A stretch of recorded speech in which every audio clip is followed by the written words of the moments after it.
Yo. Top of the morning, man. Top of the morning to the people that are here on the Cashed It with Chris, the NBA betting show slash podcast. Coming off a pretty good day, 2-1 day. Not excited the way that the Clippers and the Boston Celtics game in yesterday, but we did pretty well yesterday. 2-1. It's better than going 1-2. Tell you for that. It's a profitable day, so you take it. Welcome in, like I said, to everyone. Be sure to hit the like button for me if you guys haven't already. Subscribe to the videos if you guys can as well. I always say tell a friend to tell a friend. The podcast is always presented to you guys by the Basketball Forever Podcast Network.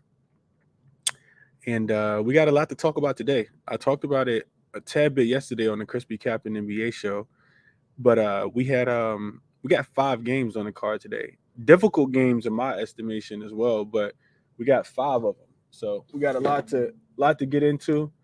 Uh Quick official recap. Talked about it yesterday morning, gave it out, ASAP. Take the Memphis Grizzlies, minus the 6, minus the 6.5, minus the 7. They all cashed, -9. A lot of injury stuff happened throughout the day, as I kind of predicted. I did think Ja was going to play, but I think that they actually played a lot better without Ja yesterday. So Jerry Jackson Jr. played well. The bench stepped up. It looked like the more rested team. So easy win on Memphis yesterday. Got those boys out the way, and then we also had a loss on the Celtics last night, -3.5 for the top player today. But we did get a win on the under. I talked about the under yesterday. Took the under in that cash. Boston offense is they've regressed just a tad bit, especially recently. They have not looked like them normal selves in these last few games. So yeah, so 2-1. Like I said, 2-1 day. We got a 5 game slate to get into today though. So let's get there. Let's talk about it. A couple of these games, we got we got some good games today. We got the Kings and the 76ers. I'm excited about that. Excited to break that one down. Looked into it some, like the game. The Bucks and the Warriors have not got a chance to break that one down. I do think it's going to be interesting to see if Golden State can kind of turn a corner, right? We know what they are capable of when they're playing up to competition, specifically at home, like they did the Boston Celtics. They looked like they were in rare form, like they were ready to make another championship run in their last game. And the Bucks, coming off maybe a look ahead game on Sunday, losing to the Houston Rockets in Houston, only scoring I think like 82 points. So maybe a get right spot for them. But yeah, I gotta break that game down a little bit more. So I won't be touching on that game as much. And didn't put any plays in last night at all either. Something that I'm looking at, but and I'm gonna share that with you guys, but I didn't play anything. You also get Phoenix coming off the 3-game losing streak. Now they lost to Boston last week and then lost twice to the New Orleans Pelicans and in New Orleans, and now they travel to Houston, which is also a revenge game. So can't wait to talk about that one. And then you also get the Pelicans going on the road for the first time in a while against the Utah Jazz. And last but not least, the Boston Celtics, womp womp, against my Los Angeles Lakers back at home after beating the Detroit Pistons on Sunday. Another womp womp. 2 teams I can't seem to get right. I bet the Lakers last week against Philly, and everything that could possibly go wrong goes wrong. And then I've been on Boston back-to-back games. Took them on, loved them on Saturday against the Warriors. Nah. Loved them last night in the bounce back spot against the Los Angeles Clippers. Nah. So let's get into the slate, man. Let's talk about the slate. Like I said, hit the like button for me if you guys can. Retweet the show, all that good stuff. Let's move into the slate for today. So, excuse me. Top play of the day so far for me, if I had to put one bet in that I felt the most comfortable with, and it might be a player prop day. But like I said, I haven't placed any bets yet.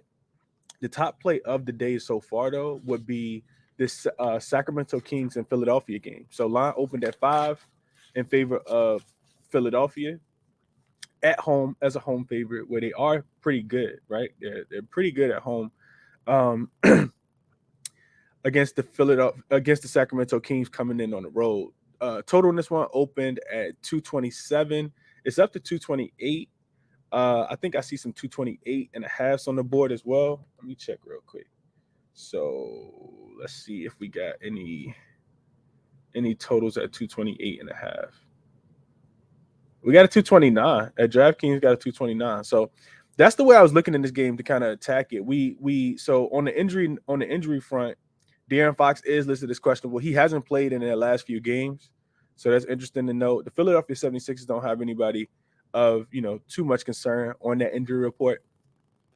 Sacramento, this team has looked really poorly on this road trip, and then they've also looked really good as well. A big part of Sacramento for me is their ability to be able to score the ball, and their offense typically fades a lot at home. So one way I was looking at attacking this game is playing the under, and I'll tell you guys a little bit more. But you look at Sacramento; they're coming off the loss against the New York Knicks. They scored 99 points. The Knicks defense has been playing a lot better, but 99 points in the Garden against the Knicks. The Knicks also just held the Cleveland Cavaliers to 82 points the week before. So I don't, maybe that Knicks defense then felt something, but you scored 99 points in the Garden against the Knicks. They only scored 106 in Cleveland. We know how difficult it could be there. Cashed on that team total under. Scored 113 against the Bucks. That's the 3-game road trip, right? So not even 115 points in any of these games. Now you get them going to Philly, who's also a pretty good defensive team, and Philly plays subjectively good defense. They play really good defense when they're home favorites against a game they have to get up for. A game that they don't have to get up for, like the Charlotte Hornets that they recently beat, their defense doesn't show up as much, right? So that was one of the things that I was kind of looking at. Philly, beat Charlotte Hornets 131 to 113. Won that game, covered the spread, game went over. They beat the Lakers 133 to 122 on Friday. That game, they covered a 5-point spread. That game goes over 227.5. Houston Rockets, they go on the road. That game goes to double overtime. So you kind of take that one out, but that game went over as well. Against Memphis, in Memphis, that game goes over 117 to 109. And these were the games that they kind of had before Joel Embiid came back. And then, of course, the Cleveland Cavaliers game when they played in Cleveland kind of ran out of gas. That was the 3rd game in 4 nights. 4th game in 6 nights. I think the 5th game in 7 nights as well for Philly. So for me, I just see all the numbers kind of point towards this game going under. Like I said, it's really difficult to take a side. I think if you want to play the under, you wait till De'Aaron Fox gets ruled in, and then you may be able to get a better number. De'Aaron Fox has been missing time because of the foot injury, right? So he hasn't been, necessarily playing in these games recently because of the foot injury. And Sacramento's offense is kind of taking a back seat because of that, right? They aren't looking as efficient. So what I got written down is, for the Kings, this will be their 4th game of a 7-game road trip. They're under in 4 of their last 5 games. So you see these really big inflated totals, 228, 227.5. They're under in 4 of their last 5 games. First game of a back-to-back playing in Toronto tomorrow. 1 day of rest coming off a loss to the Knicks. I talked about that. They're 9-4 to the under on the road, including 6 of their last 7, 7-2 to the under as an away dog as well. They are catching 5.5 points in this spot. They're 0-2 to the under on the front end of a back-to-back so far this season, and they're 3-0 to the under on the first night of a back-to-back. So, I'm sorry, 3-0 to the under on the first night of a back-to-back, and 0-2 on the first end of a back-to-back when their game is away. So this team goes under when they play on the road, especially when they have a first night of a back-to-back. Also, if you look at teams that are playing on the front end of a back-to-back, like the league-wide trend for the season, those teams are 83, 51, and 1 to the under. That's a 61% cover rate for, if we got to play tomorrow, we're not going to leave everything on the table today, right? We're going to have a little bit left in the tank. You look at away teams playing on the first leg of a back-to-back, excuse me, those teams are 54, 28, and 1. That's a 66% cover rate, right? So to me, looks like a Kings under. They're also 3-0 to the under when they're away dogs, when the total was set at 227 or higher. So they haven't had a road game go over 227 yet at all. So this will be their highest total to potentially go over. On the 76ers side, this is the 3rd game of a 6-game homestand. So you don't want to I always talk about not fading that team that's rested at the crib, favorite. Playing on at least third, fourth, fifth game. Get to shoot on the same gems over and over again. This will be this. They're coming off the 2 straight wins, 2 straight covers as well. I kind of talked about that. And then like I said, they've had 4 straight overs, but I kind of broke those down for you guys already. They're 10-4 ATS at home, and they're 8-6 to the under as well. They're 5-2 to the under at home when the total is greater than or equal to 220 points, 220 and a half. They're also 5-2, excluding if you take away the OT game against the Lakers, which should have been an under game, but that game snuck over. So my strongest look on the board all day, what I found to actually back the data actually backs is to take the Kings and the Philadelphia 76ers under. Like I said, I haven't played it. I think these 5.5 point spreads are kind of tricky for sure. We know the Kings not gonna come out there and lay down. I do think that if they stay in this game, it's gonna be because of their defense. I think Philly, tries to stifle them as well. But like I said, I wouldn't touch that game until we know the official status of De'Aaron Fox. So that's what I got for you guys there. Let me get to the comments real quick, and then I'm gonna get back into the other games. Let me see what y'all on this morning. Jason said, "Man, what happened to the Celtics last night? Can't travel west, really." Yeah, one of the things I'm looking at, Jason, is like I need to run this, but I was thinking about this last night. I didn't run the query, but excuse me. Looking at these teams, right, that are traveling from west to east, and not necessarily the first or second game, but like the third or fourth game, you typically see like some regression, right? I think about it when I thought about the Lakers traveling last week. They played in Cleveland, then they had to go to Toronto, got smacked up in both games. Then you go to Philly, you get smacked up again. You think about it with a team like the Pacers that started the season off really hot. Then they went out west, and you see them lose games, right? They lost to the Clippers, they beat the Lakers. Then they get smacked up by a handful of teams before they beat Golden State. The same thing with the Bulls, right? The Bulls don't look that bad on the East Coast, but they go out west, they get smacked up by pretty much everybody they played. They got smacked up by the Warriors, they got smacked up by the Kings, smacked up by the Suns. So it's like, once you get to that about third and fourth game, and that's something I need to write down there. I want to look into, but these teams do not travel well in the middle or towards the end of the road trip. It's like, we've been out here too long. It's too hard to stay focused and locked in and play your brand of basketball. Boston definitely didn't play their brand of basketball yesterday, having 47 points at halftime. Good morning, KC. Appreciate you being here. What up, Courtney, my guy in the chat? Yeah, hit the like button for me. What up, Mike? Zachariah, JR Sports. Brian says Celtics pissed me off. They mow everybody down, and as soon as I touch leprechauns, they vanish. Same with me, Brian. I've lost some money. I ain't gonna talk about how much I lost, but I lost some money back in the Celtics two games in a row. So I'm not touching them today. When I lose 2 times on a team, to me it feels like I don't have them right. Could they bounce back today and beat the Lakers? Yeah, but I bet the Lakers last week too. So I don't know which version I'm gonna get at each one. So I'm off of that game tonight. I will cap it. We'll talk about it more on the Crispy Capping show, but I'm not touching that game, man. Derek said, "Man, is it the road trip, or has Boston kind of burned themselves out going crazy to get that good record?" I think I think I've talked about this before. Boston has the best offense that we've ever seen. I follow the beat writers really closely. He tweets about it every single day. So throughout this, first like 24, 25 games, Boston does have the best offense we've ever seen on paper, right? Like no team has a higher offensive efficiency rating than the Boston Celtics. So they are due for some regression. They're not going to shoot this well throughout the entirety of the season. Like it's just they got like 5 players on their team that are like top 5 or like top 10 3-point shooters.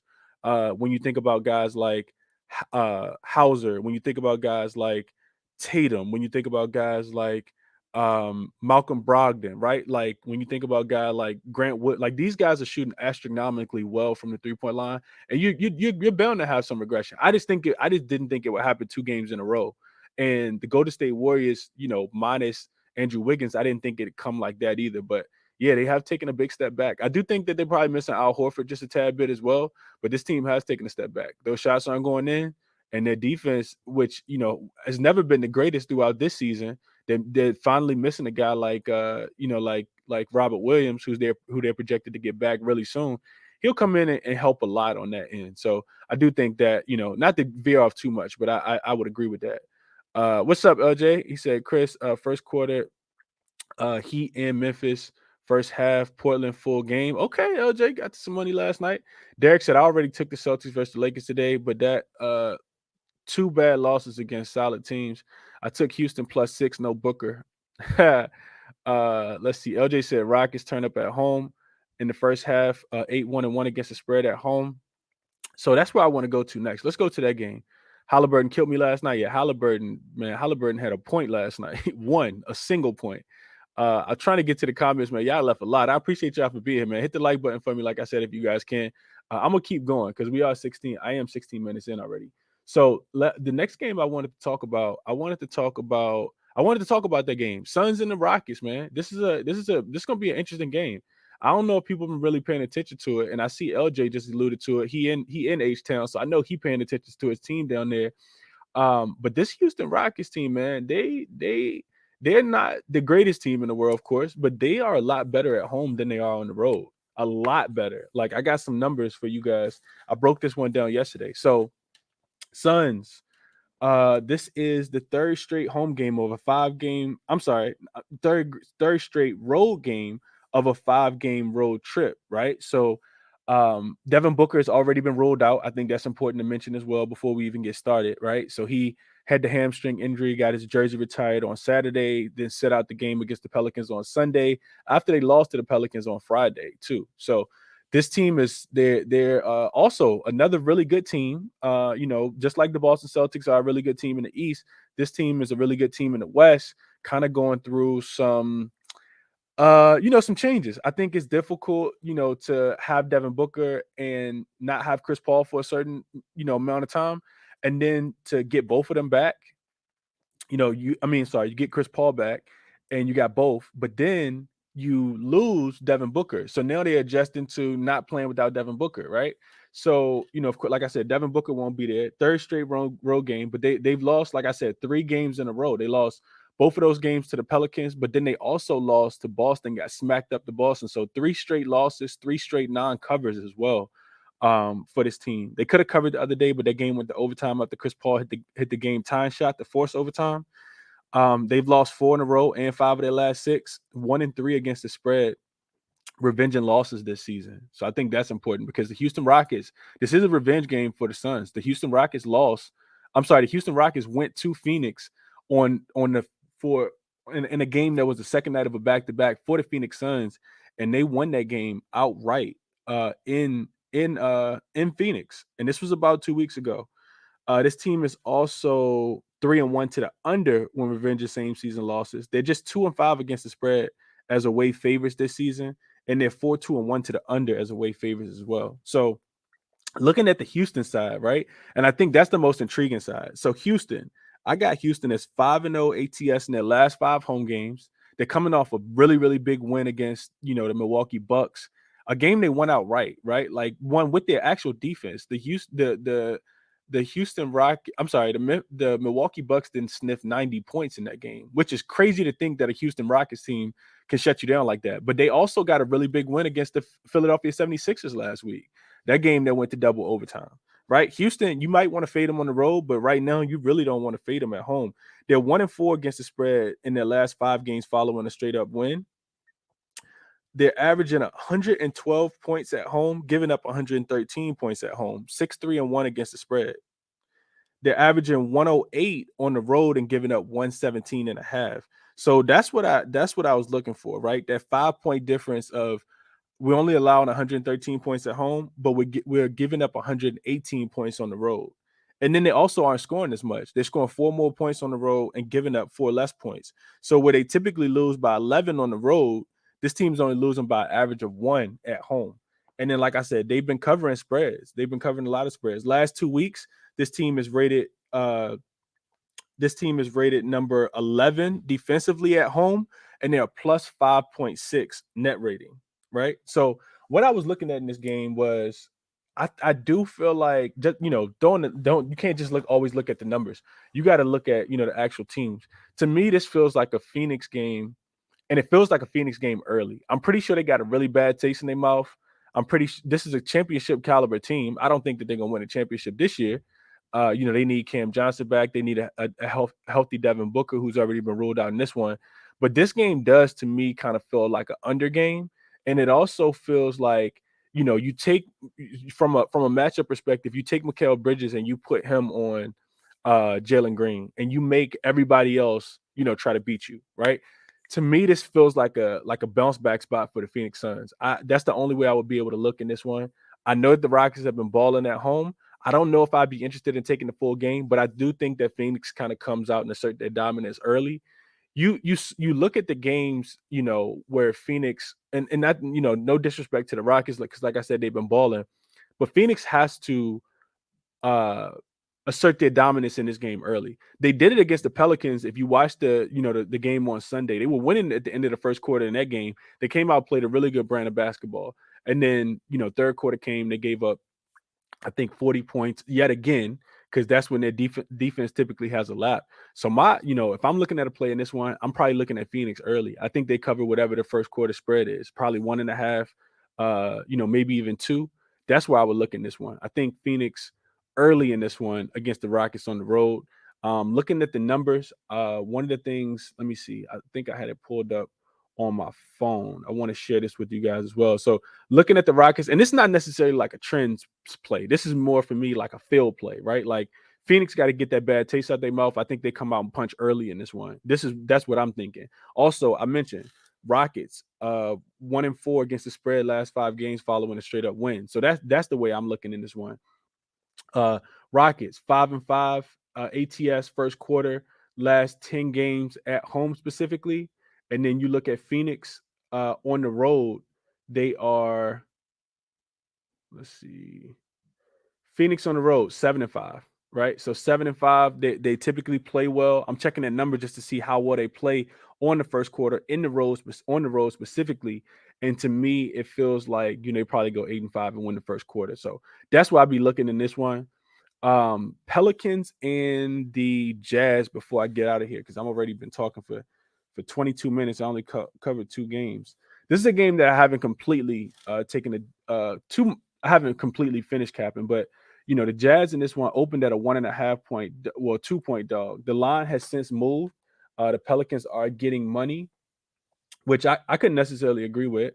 It's up to 2.5 for some places. It did come back down to 2, because last night when I was capping the game, I saw it open at 1.5 on some places, at 2 on some places, and then money quickly came in on the over. It opened at 231.5. It's up to 234, and that's for good reason, man. If you look at these two teams, the Utah Jazz defense has taken a major step back.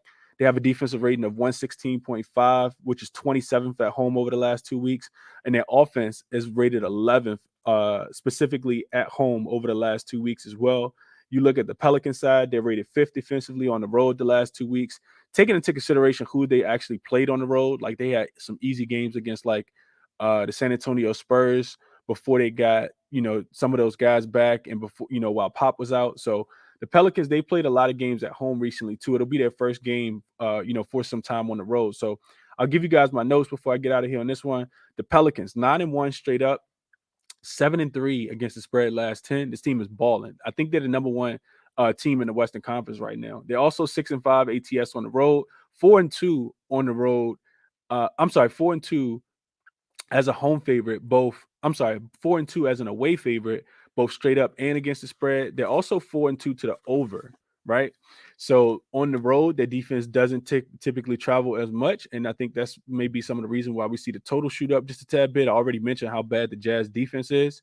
You get this team coming off 1 day's rest. This will be their first road game after 4 straight home games. They've covered 5 of their last 6 games, no matter the location.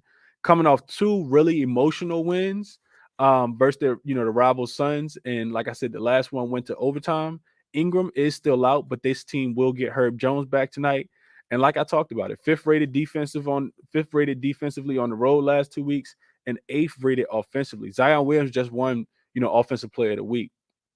Dude's been balling back-to-back 30-point games against the Phoenix Suns, and then did whatever he wanted to the Detroit Pistons when they came to town as well. So his usage has been up, and it makes sense because they don't have Brandon Ingram, so somebody's gonna have to step up. Also, you got CJ McCollum, kind of battling back through COVID in some of those games last week as well. Trying to get his legs back, and he did have a 29-point game in the game against Phoenix on Sunday, the one that went to overtime. Looking at the Jazz side of this, they've taken a big step back. So they're 7-7 against the spread at home, 16-13 straight up. They're just 3-7 in their last 10 straight up, 4-6 against the spread in their last 10. They've lost 3 of their last 4. They failed to cover 3 of their last 4 as well. Injury-wise, Clarkson is not listed on the injury report. Lauri Markkanen is also not listed on the injury report. So both of those guys should kind of come back. I talked about Herb Jones being probable. He's probably going to make his return today, which only makes the defense even better for the Pelicans. And then, looking at the Utah Jazz, Brandon Ingram, like I said, he's still out as well. So I already touched on it just a tad bit, but this Utah defense, really bad. 27th defensively at home last 2 weeks. Defensive rating of just 116.5. And I talked about their offense. Still kind of good. Not as good as it used to be, but they're 11th rated offensively. They're 4-1 straight up and against the spread as a home dog, with the most recent loss, coming at home. So that one came in their most recent game as a home dog.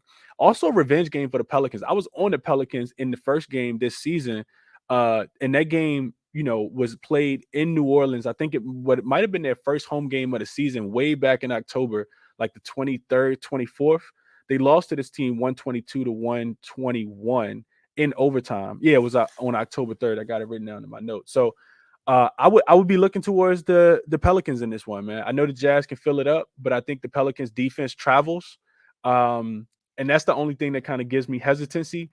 A lot of the times what we've seen is that these teams that play really well at home, we get the recency bias that their defense is going to translate on the road. I think we saw it last night with the Cleveland Cavaliers. Their defense is amazing. It's spectacular at home, right? Then you go to San Antonio last night and you can't get a stop against Keldon Johnson and Devin Vassell. And that's what I mean, right? So, you jump out on a limb and say, okay, this team's gonna, when I'm taking this team on the ATS margin, I'm expecting that their defense is going to travel. And if you did that with the Cavs last night, you lost. They lost the game outright, and they didn't cover that 9.5-point spread with Donovan Mitchell being rolled in. So to me, that's the only scary part. Role players typically play better at home, right? Guys like Jose Alvarado, guys like Dyson Daniels, those guys play a lot better on the road, at home specifically, than they do on the road. Also, a guy like Trey Murphy, a lot of these young players, right? To me, it feels like they do have enough offense to win this game. I haven't picked the side at all, but I think I'd be looking towards the Pelicans to have that defense actually travel to Utah to win this game today.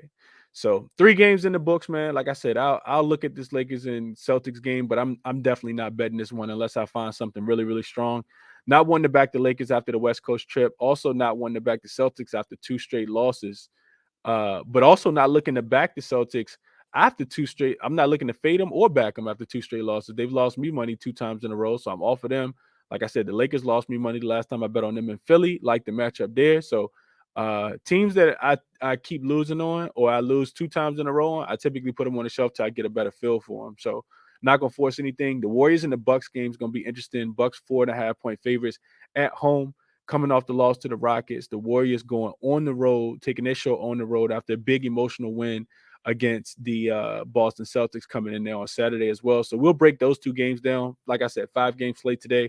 Check me out at 5:15 Eastern time. Download the podcast too, man, if you guys haven't already. Podcast available Monday, Wednesday, and Fridays. All your podcast streaming platforms, Apple Podcasts, Spotify. Hit the like button for me on the way out. I appreciate you guys for being here as always. Best of luck to everything that you guys place today. I'll check you guys out at 5:15 Eastern time, man. Crispy Cap and NBA show. I'm out.